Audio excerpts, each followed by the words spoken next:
Я слышал от вас кейсы про целиакию, Да. когда не переносит ребенок глютен, и могут появляться симптомы совершенно различные, от гастроинтестинальных, заканчивая какими угодно, кожными, неврологическими, суставными.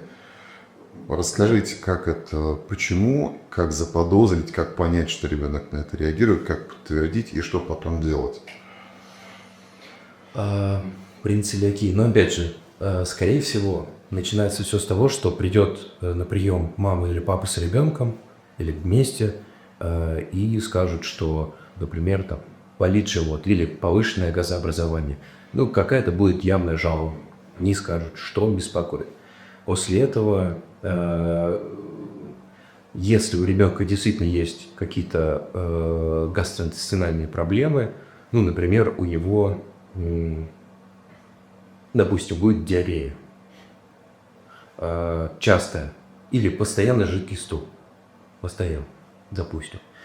Или у него случилось резко какое-то, вот как у меня было в кейсе, о котором я рассказывал, что ребенок резко вдруг начал там уходить в такое депрессивное, агрессивное, да, подавленное состояние, то есть как будто бы резко началась какая-то депрессия, или резко он потерял все когнитивные навыки.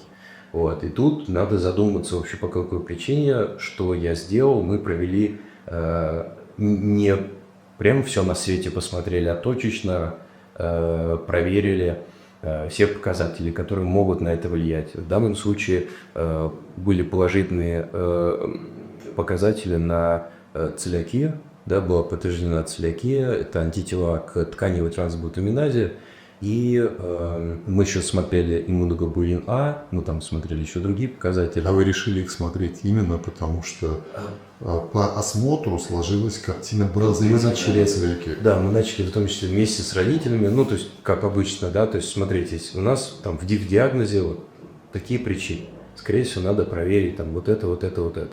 И идем, проверяем. И,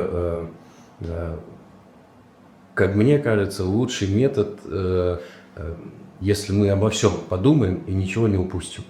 Ну, то есть, лучше, я где-то в какой-то книге медицинской прочитал, научно-популярной или в журнале, что лучше быть пессимистом, а потом приятно удивляться. Ну, если вдруг вот такие, особенно с гастропроблемами, да, особенно если есть какая-то серьезная жалоба.